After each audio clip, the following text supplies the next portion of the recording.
Hey everybody, welcome back to Getting to Know Marriage. I'm Tika. And it's Gregory. And we are here today. We're going to start today with our question. Jasmine from 94.5, Star 94.5 in Orlando, Florida. Yes, ma'am. Sent us a question, and we thought it was appropriate for this show because last show, you guys were with us when we moved from our home, and we're starting a new chapter. And so the question she sent us was there any baggage left over from either of you from your previous marriages? So I thought that was quite appropriate for the next show. Since we packed up, we moved. She wants to know, was there any baggage left over from our previous marriages? We left a broom in the house. Some bright orange. No, but not bright orange. What's it called? What is bright and early. That's it. Some bright and early. That's all the baggage we left. We brought back. Whatever. But that's it. We not for real. We just got our children. That's it. We both had children in our previous marriages, and that's pretty much the baggage that we came with. Because I feel like with me, I feel like I was free before I met her. I didn't have any problems that I knew of. I mean, everybody has problems, but I wasn't trying to bring anything from the previous relationship into this relationship. So I was pretty good with that. And for me, if I can be honest, I will say that probably without my husband knowing, I know that I brought some baggage into the relationship. And what I consider baggage is an issue of believing and trusting in my husband 100%. I was guarded simply because of some of the things that I went through in my past with my previous relationship, my previous marriage. So not that I did not trust my husband, but I was in a situation where I was forced to take care of myself, my children, financially, spiritually, emotionally, mentally. I was responsible for those things. So coming into my new marriage, to a certain degree, even though my husband is the way he is, I felt like I had to still do that for myself. But over time, as he continued to do things to prove himself to me without necessarily saying, I'm doing this to prove myself to you, when tough situations came up, be it financial, spiritually, emotionally, he was always there. Not saying that he's perfect, but he's definitely genuine and he gives 100%, which made it easier for me to be able to unpack that baggage and kind of let it go. Especially financially.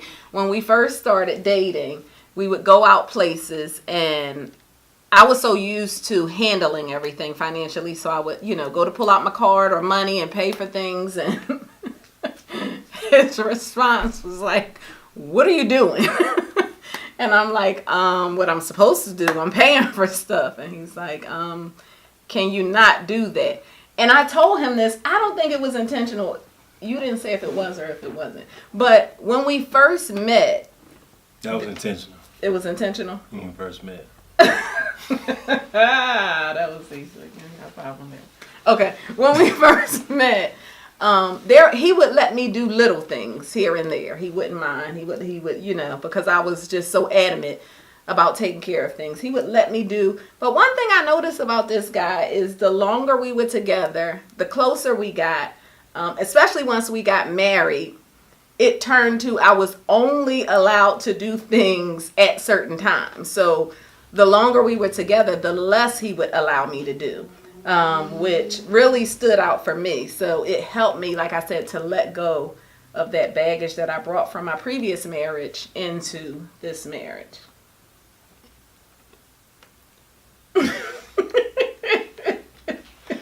That was the cue for me to talk. Well, like I said, I didn't have any baggage coming into the relationship. So I have a good question. Did you notice any baggage that maybe I brought in? Any baggage that you brought in? Yeah, maybe that I didn't notice that you noticed. Something that came along with. Other than the kids, nothing really. I think that's what makes it so great, so wonderful. There's no trust issues. You know, we don't have to worry about what the other one is doing. It's just free. You know what I mean? There is no baggage for me, you know, except the children. But when people say baggage, to me that's kind of a negative thing. When people say baggage, it's just what comes with you. Right. You know, like a woman and well, you for instance, you're a woman and then you had your children. Right. You know, and a lot of women will say, you take all of us or none of us. Right. You know, that's her family. You know, and they consider that baggage, I guess, you know. But it's like negative when I hear it, baggage. You know, I have a family. Sure. That's how I think it should be looked at. You know, I have a family with me. You know, not baggage is the negative stuff, like I said, Yeah. the trust issues or the insecurities, you know, that you've had in your previous relationship. You know, even problems that you're dealing with yourself, you know, because of a previous relationship. That's baggage to me. And that's why I feel like I didn't bring any of that to the table. That's why I was married before I knew it. And if we could have had a baby, we'd have 50 by now. You know, because there's True no story. baggage. You know. But that's my take on it. And as far as what he just mentioned about children, or he started from the beginning, us bringing our children into the relationship, we definitely, obviously, we have a blended family. So my husband has 2 children, 17 and 13, and I have 3 children, 23, 20, and 12.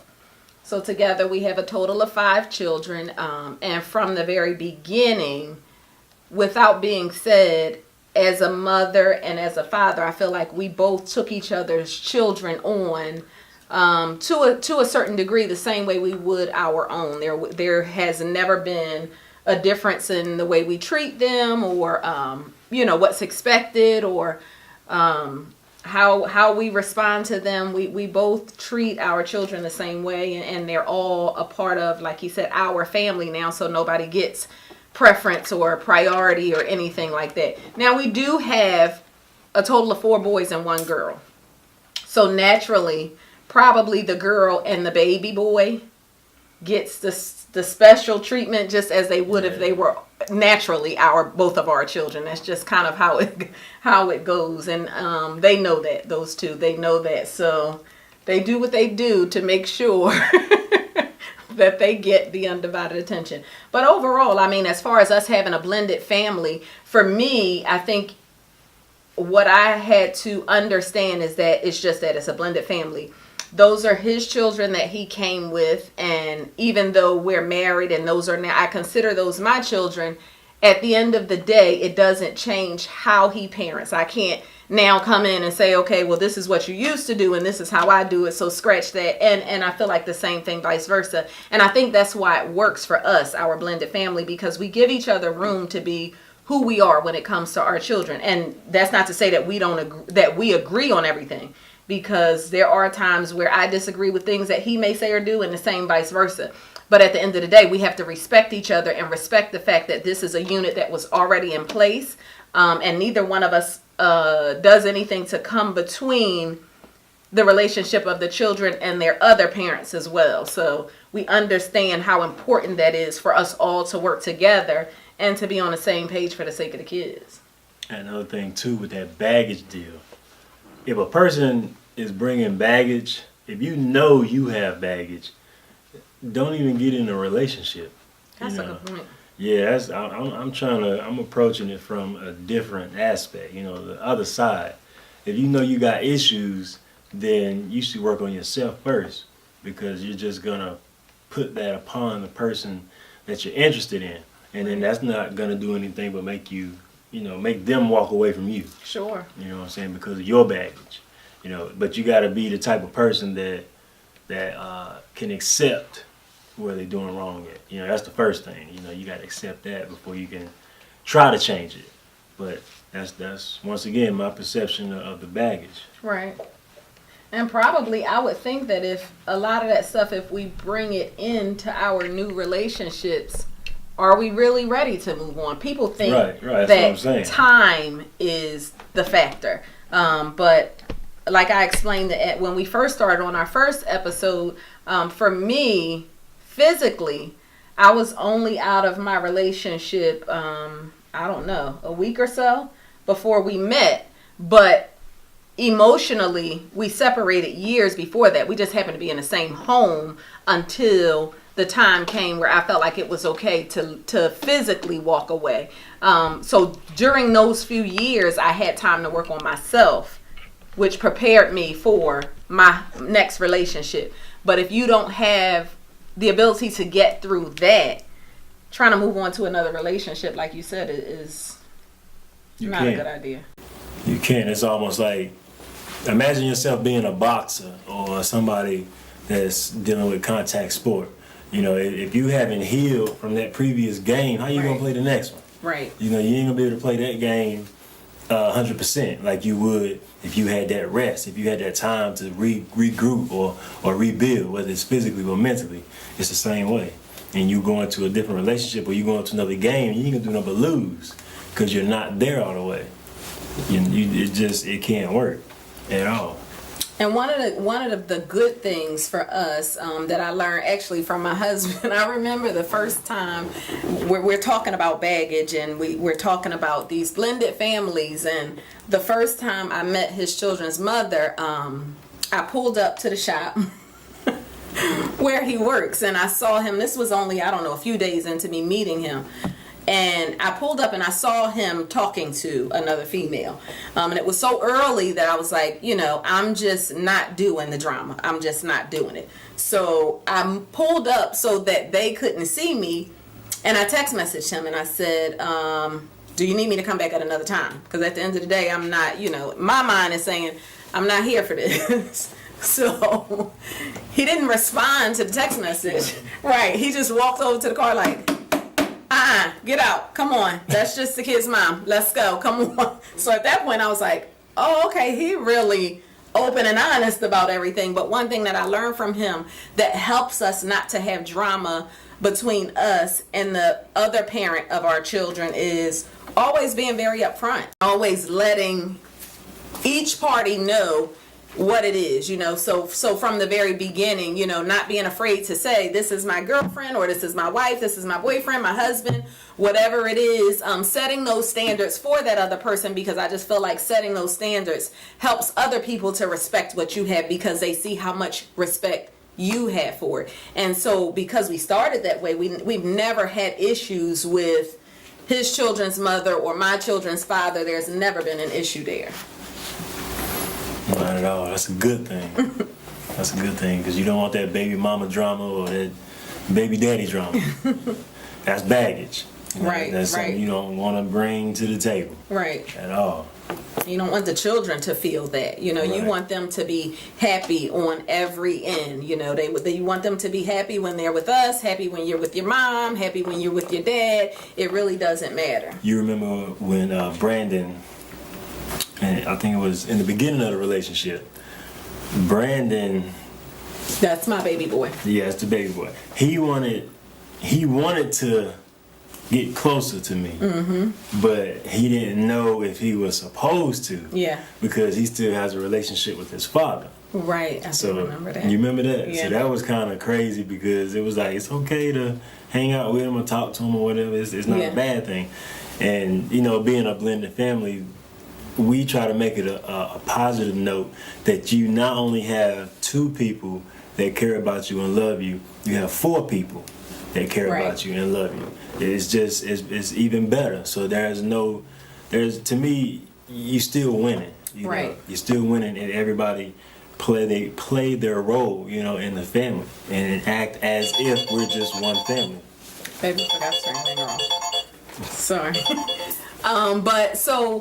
And he mentioned that the way we handled that with the baby boy, like he said, he was feeling like he was cheating on his dad almost.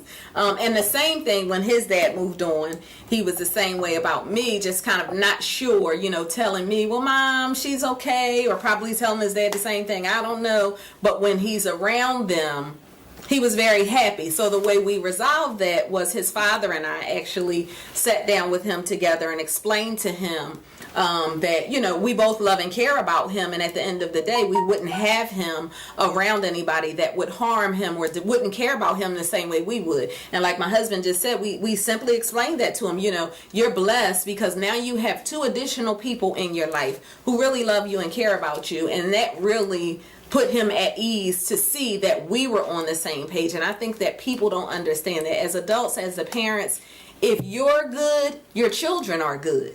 If you're not good, then they're not going to be good. So, you know, we just make sure we do our best to be very responsible when it comes to us and our children and their parents. And we want to make sure that everybody is on the same page. And one thing my wife always say is you never want to badmouth that child's parent in front of them. You know, and that's a very, very good point. I just wanted to bring that up because you don't want to put that negative thought in those children's head about their parents. Because a lot of times that just, you know, brings animosity in the middle anyway. Mm-hmm. So we try to keep everybody happy. Mm-hmm. Well, guys, that's our show for today. We thank you for joining us. Don't forget the Mobile Mag Shop. Come see me. Where is it at? It's 2715 South Main Street, Kannapolis. Come see me. I work on all makes and models. I work on bikes.